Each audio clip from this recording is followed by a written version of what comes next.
Sahabat RTV, pertemanan seharusnya menjadi hubungan yang saling mendukung antara dua individu.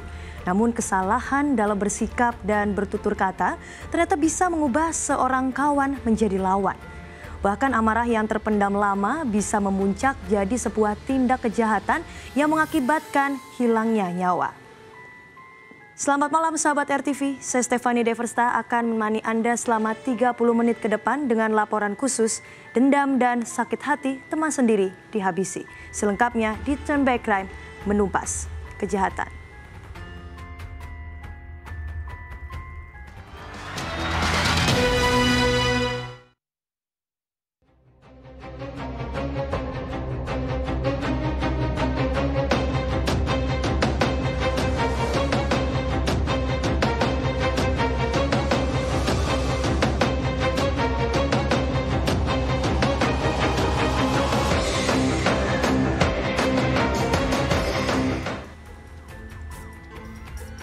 Sahabat, beberapa waktu lalu warga digemparkan oleh penemuan sesosok jasad laki-laki dalam karung di aliran Kali Pesanggerahan, Kebayoran Lama, Jakarta Selatan. Diduga pria tersebut merupakan korban pembunuhan, lalu jasadnya dibuang ke sungai karena ditemukan batu pemberat di dalam karung pembungkus mayat.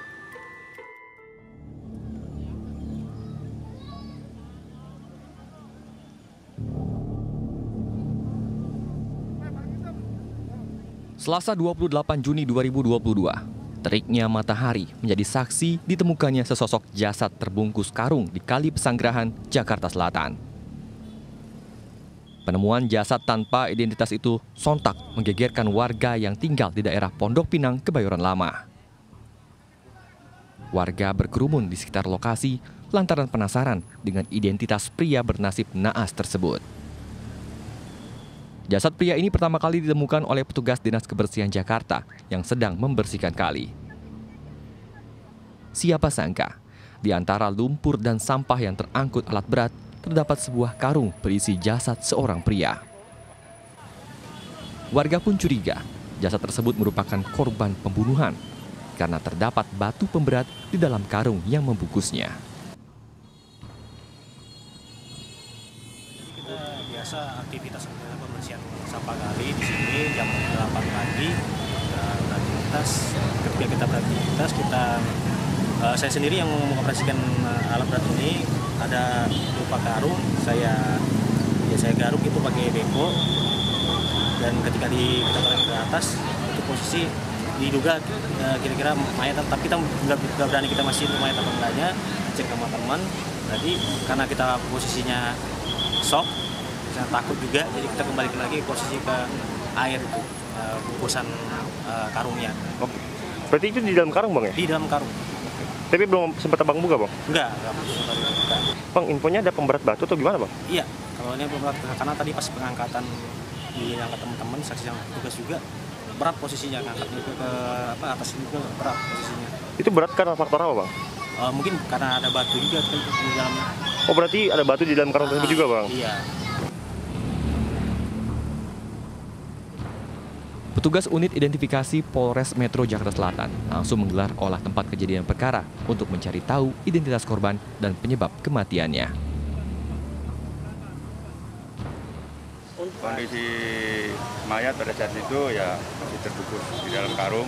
Tetap kita identifikasi ident dalam pemeriksaan, segera kita bawa ke rumah sakit untuk dilakukan pemeriksaan atau dilakukan forensik. Sosok jenazah ini laki-laki atau perempuan, Pak? Laki-laki. Oke. Pada saat ditemukan pertama kali, apakah ada luka-luka tusukan atau apa, Pak? Nanti ident yang akan diterangkan bahwa pada saat ditemukan laki-laki dalam keadaan meninggal di dalam karung.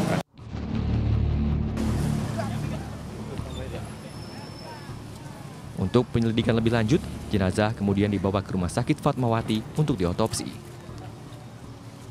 Polisi juga melakukan identifikasi mendalam guna mengungkap siapa pelaku pembunuhan.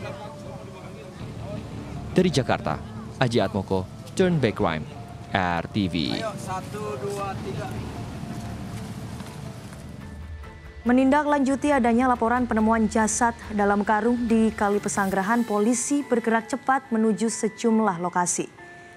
Tim gabungan dari Subdit Resmob Polda Metro Jaya Polres Metro Jakarta Selatan dan tim Pusat Laboratorium Forensik Polri menggelar olah tempat kejadian perkara di mes karyawan di kawasan Fatmawati yang diduga jadi lokasi pelaku menghabisi nyawa korban.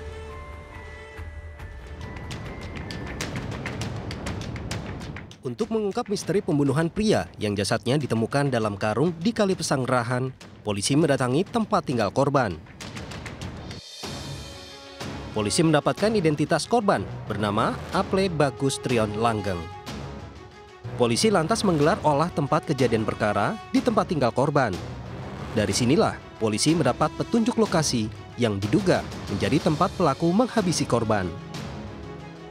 Petugas gabungan dari Subdit Resmo Polda Metro Jaya, Polres Metro Jakarta Selatan, dan tim Pusat Laboratorium Forensik Polri mendatangi mes karyawan, sebuah tempat usaha kuliner di Jalan Raya Fatmawati. Di salah satu kamar mes karyawan, polisi menemukan banyak bercak darah yang sudah mengering tersebar di hampir seluruh bagian kamar. Tim forensik kemudian mengambil sampel di dalam kamar yang berada di lantai 2 Pujasera ini. Dari hasil penyidikan sementara, pemuda 21 tahun itu diduga dibunuh di atas kasur karena terdapat banyak bercak darah yang sudah mengering. Tak hanya itu, polisi juga mendapati sejumlah noda darah di tembok dan lantai kamar. Pada sore hari ini, Subdit 3 Resmob Ditreskrim Polda Metro Jaya bersama dengan Polres Metro Jakarta Selatan dan didampingi oleh Puslapor Barreskrim Polri melaksanakan olah TKP diduga tindak pidana pembunuhan yang dilakukan oleh pelaku dalam lidik yang sedang kami tangani di Polda Metro Jaya. Kita melakukan scientific crime investigation untuk mendapatkan alat bukti dan memperoleh bukti yang valid untuk proses penyidikan. Demikian. Bang, ini korban yang dalam karungnya, Bang, ya? Ya, ini kaitan TKP yang ditemukan penemuan mayat kemarin di mayat dalam karung di sungai di Pesanggerahan. Lokasinya yang diduga sebagai eksekusi sendiri, Bang? Diduga di sini, makanya kita kumpulkan alat bukti bersama dengan Puslapor Barreskrim Polri untuk mendapatkan hasil yang optimal untuk proses penyidikan. Garis polisi pun dibentangkan di sekitar TKP untuk mengamankan barang bukti di lokasi. Sampel barang bukti yang ditemukan di lokasi ini kemudian diuji di Pusat Laboratorium Forensik. Sementara itu, polisi telah mengantongi identitas pelaku. Polisi pun memburu pelaku yang ternyata orang dekat korban. Dari Jakarta, Aji Atmoko, Turn by Crime, RTV. Lantas apa yang membuat pelaku sampai tega menghabisi nyawa temannya dan membuang jasad korban ke dalam sungai? Sesaat lagi tetap di Turn by Crime.